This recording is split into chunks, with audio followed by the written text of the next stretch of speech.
In this video, we're going to talk about how the Giants have 4 ways that they can win 12 games in the 2023 season. And this video starts right now. Last week, the official schedule for the New York Giants came out, and the predictions for the season have already started.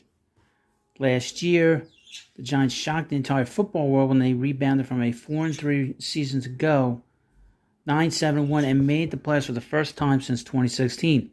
Most had expected the Giants to win about 5 to 6 games in 2022. Instead, the Giants got off to a tremendous start, starting at 6-2 before the bye week, and were at 9-6-1 when they clinched a playoff spot in Week 17.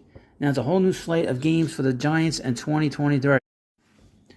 Unlike last year when the Giants started out the season with one Monday Night Football game, a Thanksgiving game, and a London game, and eventually being flexed into a Sunday Night Football game in late December, the Giants are given 6 primetime games.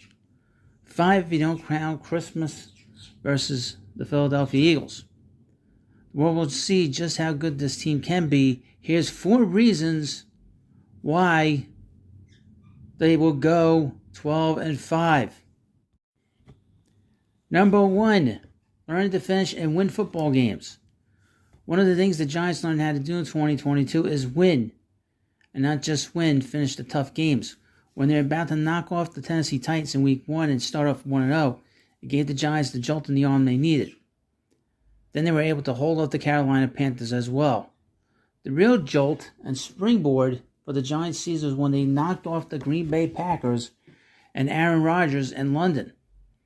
That was the moment where the whole football world knew that the Giants were back from the NFL basement.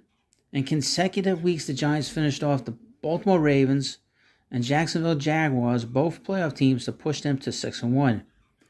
Most important games that tested the Giants' mental toughness was the Sunday Night Football win over the Washington Commanders that propelled them back to the number 6 seed, and then the playoff victory over the Minnesota Vikings.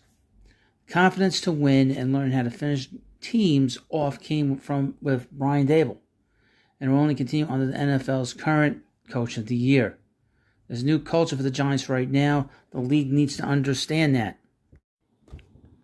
Number 2, the Giants' defense will be better.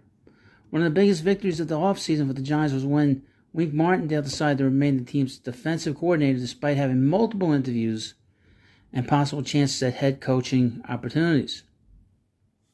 And that's not saying he won't have other chances, especially given the way his defenses have been successful in now 2 locations with the Baltimore Ravens and the Giants. One of those improvements will be the continued success of Dexter Lawrence, who was rewarded with a 4-year, $90 million extension. Lawrence elevated his game from good to elite, and now he's been paid for it. Lawrence should only continue to improve under a defensive line that is considered one of the better ones in the league. Kayvon Thibodeau, the Giants' first-round pick from last year, got even stronger as the season went on and should get better in his sophomore season. Add in free agent linebacker Bobby Okereke, who should flourish playing behind the dominant Giants' defensive front. The secondary is expected to be much better than with the team drafting Deonte Banks in the first round of 2023 NFL Draft, a corner who can go step for step with any wide receiver and should succeed playing alongside Adoree Jackson. Martindale's defense brings a lot of pressure and forces opposing offenses to make mistakes and create turnovers. With the young core of players on defense who will thrive in the scheme that Martindale coaches, and with Daboll's winning attitude, the Giants' defense can only get better, and that isn't good news for the rest of the league, especially the NFC.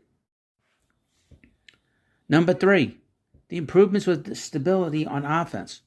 One of the setbacks that Daniel Jones had early in his career was having to learn a new offense with different coaches and coordinators. Jones took a step back after the success he had as a rookie under Pat Shurmur when the Giants brought in Joe Judge and Jason Garrett, as the style of offense under those two nearly ruined Jones and his promising career. Remember John Mara's exact words, "We really screwed him up," quote, end quote. Under Daboll and returning offensive coordinator Mike Kafka, the Giants are building some stability and continuity with the offense. While Jones only threw for just 15 touchdown passes in 2022, Danny Dimes had success. Enough success to earn him a $160 million contract from the Giants that solidifies him as the current franchise quarterback. Add in Darren Waller, who, when healthy, can produce a 1,000-yard season, Paris Campbell, who has yet to even show his true potential, and Jalen Hyatt, who once torched Alabama for 200 yards and 5 touchdown catches, and the offense is slowly showing even more promise than it did last year.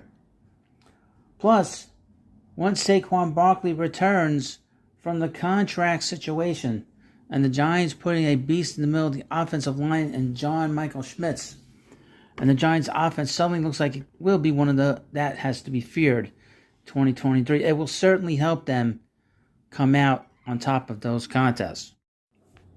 And number 4, most good teams play well at home, which the Giants need to do if they're going to win. A year ago, the Giants were no different, as they were 5-3-1 when playing at MetLife Stadium. Take away that one tie against the Commanders, and the Giants really should have won 6 games in their building. Being a winning team at home is a trait of a team who can get to the playoffs in 2023, and it should be no different. Now, people are saying that the Giants could go 7-1 at home. Several of the wins predicted for the Giants to win at home will take place late in the season. There's a lot of games on the road for the Giants early on. The Giants should be good enough to beat the New England Patriots, the Green Bay Packers, in a national TV game, the LA Rams, and yes, even against the division winner and Super Bowl runner-up, the Philadelphia Eagles.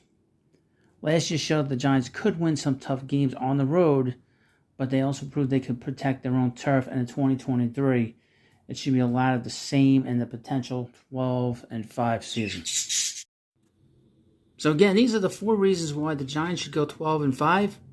You let me know what you think about that and what you think about this schedule. This is a big schedule they have. A lot of early games on the road against some very tough opponents just throughout the whole season. And let me know in the comments section. Of course, please subscribe to Football Head. Thank you, and I'll see you later.